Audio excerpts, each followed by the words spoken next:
Chairman, I hope this is a second in what I hope will be many public hearings and briefings as we begin the investigation into President Biden's withdrawal from Afghanistan. President Biden and officials in his administration have continued to push the notion that only two options were available in Afghanistan. One, to fully withdraw in this chaotic and bloody way, or two, keep tens of thousands of troops on the ground indefinitely.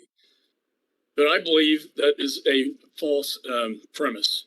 First, President Biden could have listened to his top generals who advised him to leave a small counterterrorism force behind. This also would have enabled us to keep thousands of NATO troops.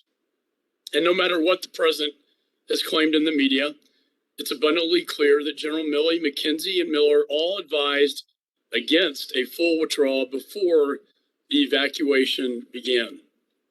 But even if the president wanted to withdraw all U.S. troops, he could have listened to Republicans and Democrats in the Congress, including many on this committee, who have begged him for months to take the necessary steps to mitigate the fallout our withdrawal would cause.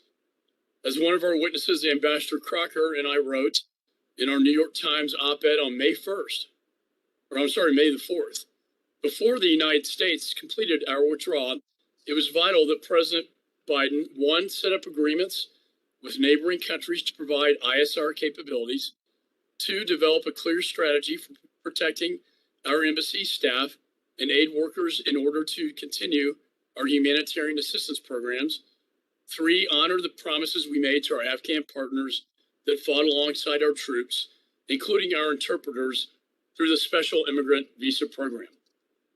But he did none of that. Instead, President Biden allowed politics and bad judgment to dictate our national security rather than conditions on the ground. And he abdicated his responsibility as commander-in-chief by refusing to take responsibility for his misguided decisions and blaming everyone but himself. He buried his head in the sand while we all watched Afghanistan crumble before our very eyes. And as a result of President Biden's failed leadership, 13 American service members were killed, with 18 more wounded. We have abandoned hundreds of American citizens and lawful permanent residents behind enemy lines. And we have left thousands of our Afghan partners behind, all with a bullseye on their backs and all at the mercy of the Taliban. If they are caught, they will surely be executed.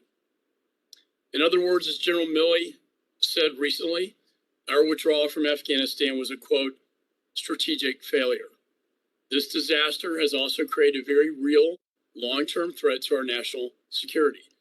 The Director of National Intelligence admitted our intelligence capabilities have been diminished.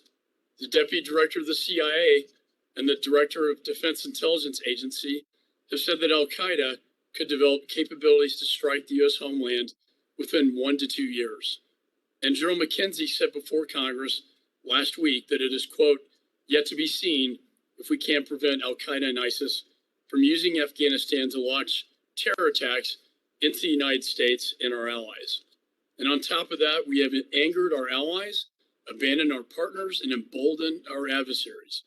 As General Milley also said last week, our credibility is being, quote, intensely reviewed by both our allies and adversaries.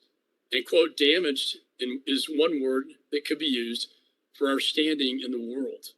So much is left to be uncovered, and there are many lessons to be learned from this debacle and the last 20 years, Mr. Chairman, as you pointed out. Ambassador Crocker, you and I met in Kabul during the surge when we had 100,000 troops on the ground. I remember visiting Kandahar and the birthplace of the Taliban when Mullah Omar was hiding in Pakistan.